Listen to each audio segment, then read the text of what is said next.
Your love always brings solutions, always brings the answers that no man can take. Hi, thank you for coming back to join us for another installment here on Freedom Feels Good. We are back with Amadi and Percival, and we're going to talk a little bit more about just what it takes to be really sincerely successful with choosing a life of abstinence until marriage here in ATL. Yeah. So, one of the first things that I wanted to bring up today is community. We know that that's important, but accountability, making yourself accountable in your decision to be abstinent until marriage versus confessing your faults, which has its place, confessing when you messed up, how to do that successfully. What is something that you feel is important about the relationship between accountability and confessing your faults? Who wants to go? Can you ask the question one more time? Yes. What is important as far as being successful in your decision to be abstinent about having real accountability versus confessing and getting help when there's been a train wreck? I think what's important for me is I have different people that I can talk to about certain things. So whenever there's someone new that has come on the scene, got my attention, whatever, I have that one friend that I'm like, yo, let me tell you about such and such. And they immediately have their ear to the ground, trying to hear every detail that I'm saying. Why am I interested in her? What do I like about her? Where did I meet her? Like all those kind of things. And if anything seems shady or lacking detail, then that's where the questions start coming. And the questions start immediately. It's not a let me think on it. It's like, even if I'm so excited and I'm going, wait a minute, hold on, pause. Wait, what did you say? This person knows my triggers. They know certain things that I like, right? And so one of the red flags, and this one happens to be a female, one of the red flags for her from this best friend is if it's all physical, like if I'm saying she's beautiful, she's got long hair, she wears she had on high heels, she had on a pencil skirt, all those things, she's like, that sounds like, and then she'll put the person's name, who was an ex, and that catches my attention immediately because I'm like, oh, wait a minute, I don't want that no more. So she knows how to speak my language. That helps me identify things that I don't realize. Now, if I mess up, she's also somebody who I may bring to the, tell, or it'll come out later that I've messed up. And she'll hit me with the, she's Hispanic, she'll hit me with the, papi, I don't know why you didn't tell me that from before. Like, where's all this coming from? So there's no escape. Like, there's not a... And when somebody asks you that, like, I mean, what you going to tell them? There's no right answer to that. You could justify, try to say what you did, why you did it, whatever. But it all boils down to the fact that I knew I was doing something I shouldn't have been doing, and I hid it from you.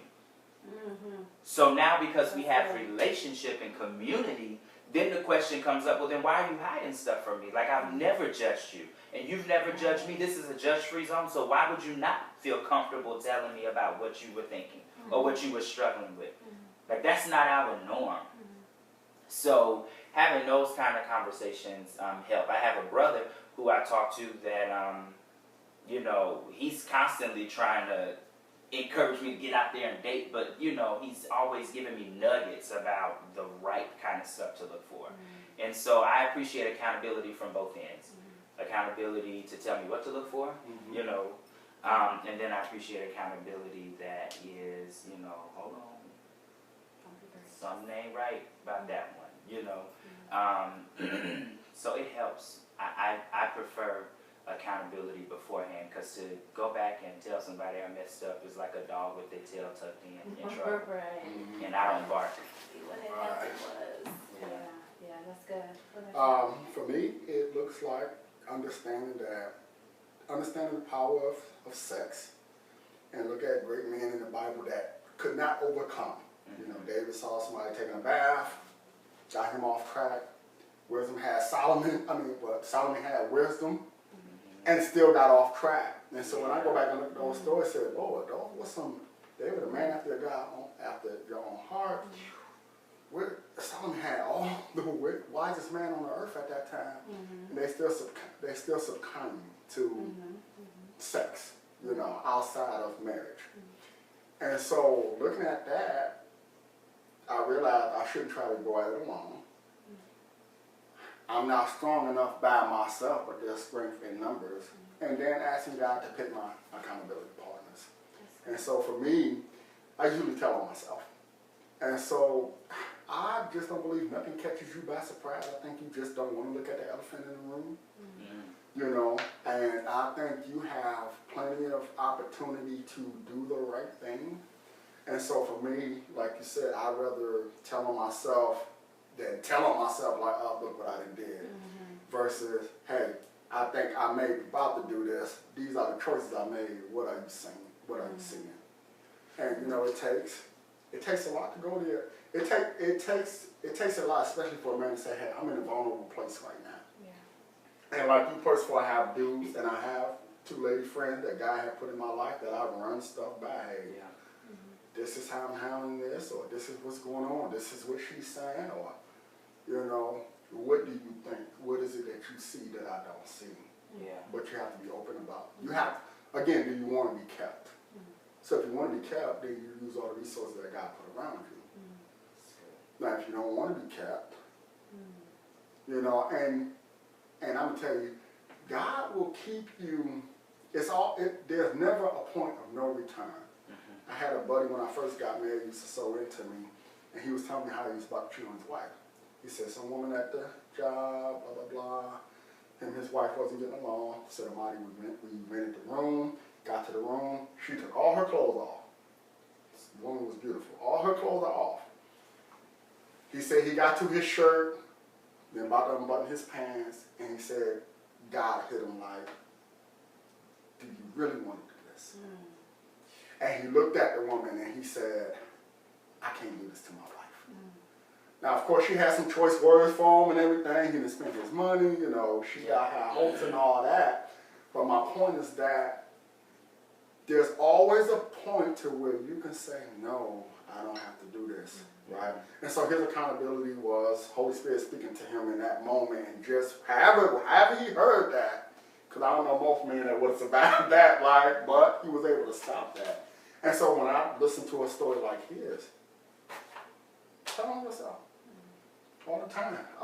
Can I show you an example? And so, you know, we all talk about situations and stuff like that, but, you know, we're all different individuals. We all got different triggers. We all got different atmospheres, and we all handle things differently, right? The thing, the way you handle things may not be, I can pull a few nuggets out of that, but I have to go, you know, what's going to be for me. And so this is, for me, this is a day of accountability to make sure that I'm not going to do the wrong thing. So, backdrop to what I'm about to show you my phone. And so I'm a widow. I'm going to let God pick my wife. At the point that I decided to do that, I stopped dating, which was October of last year. So I was dating maybe 1 or 2 women, kind of went to them and said, hey, listen, I'm going to let God pick me a wife. You know, if he picked you, then fine, but, you know, I don't want to take up your time. And you not have, that's not fair to you, right? And so friends understood, we're still friends, have great relationships. That's been October. Living celibate, you know, you have your ups and downs. Some weeks you're not thinking about nothing, your triggers haven't hit, but then sometimes I'm in a rut, like, oh Lord. You know, I missed the intimate part about being married, right? And so this happened recently where I was in a rut for like 2 weeks. Like my triggers was getting triggered. I was getting extra attention from women just out of the clear blue, like, Lord, okay, you know, I'm pretty nice looking guy, got a nice personality, but I'm getting Extra. it's starting to be over, you know, it's Yeah. starting, Mm-hmm. it start weighing you down. And I'm in a rut as it is, like I'm feeling some kind of way. So anyway, one of the women I stopped dating last year, she said, hey, Amanda, you want to go to the movies tonight? And I said, well, let me think about it. Now remember, I'm feeling some type of way. Get home, first of all, I gave up the right to pick a wife, right? Right. So if I gave up my rights, that means I've given up my rights to date and all that. So first thing God says to me, like, I didn't say you can go to the movie with her. Come on, Jesus. So he's like, I said, Lord, you're right. And then he's like, you know how you feeling? Yeah. I mean, you have a relationship, so you answer with me all the time. You've told me how you feeling, you've told me what you miss. Now you're going to go to the movies with her, and this woman really likes you. You're vulnerable. You may start acting up, and she may go along with it. Then what? That's good. I said, Lord, you're right. And so I said, okay, let me get out of there. So I'm gonna read the text without reading, no name. But again, if you're watching this, I kind of want you to see how I had to handle it, because clearly, at the job I should have said no. Like, no, I can't, right? Have a lapse in judgment, it happens, right? Yeah. But there's still never a point of no return. Do you want to be kept? I want to be kept. Being honest with God about my triggers, where I'm at. And so this is what I did. I sent, hold on, give me a second. Okay, here we go. And so when I got home, the woman had texted me like, have you checked into a movie? Have you checked into a movie yet? And so my response was this. I said, hey, so-and-so, not going to say her name. I think you're one of the most sweetest and prettiest women I've ever met. Because she is a beautiful woman of God.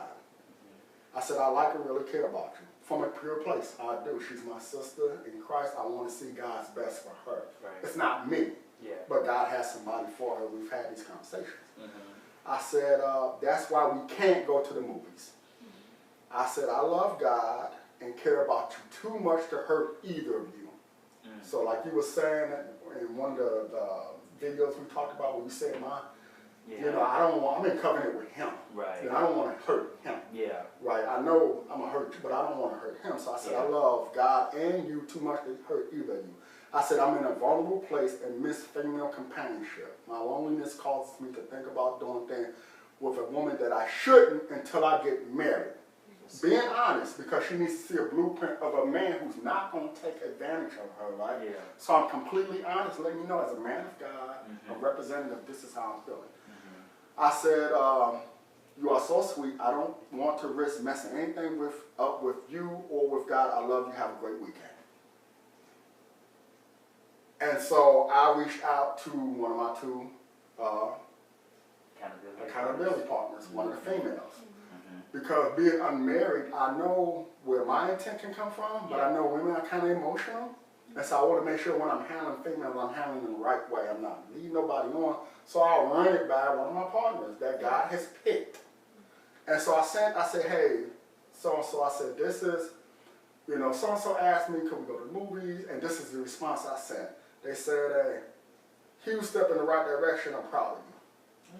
I said, thanks. Been rough this week. Extra attention from the ladies all around, but I'm hanging in there. Yeah. It was a rough week. That's good. But being accountable, just having a sharpshooter, she responded back. This is my partner. She said, one suggestion, I will make it to clarify to her that you mean a godly love for her when you say that you love her so she doesn't take it too far in her heart. I said, oh, great point. I'll clean it up. That's good. And so I sent it to the other woman. I said, the love I have for you is godliness, like having a sister. See you Monday. Sent it back to my partner. I said, this is what I sent. That was it. So that's having accountability. That's being honest with your feelings. And there was no sin in none of this. So God not looking on the throne like, no, you're dealing with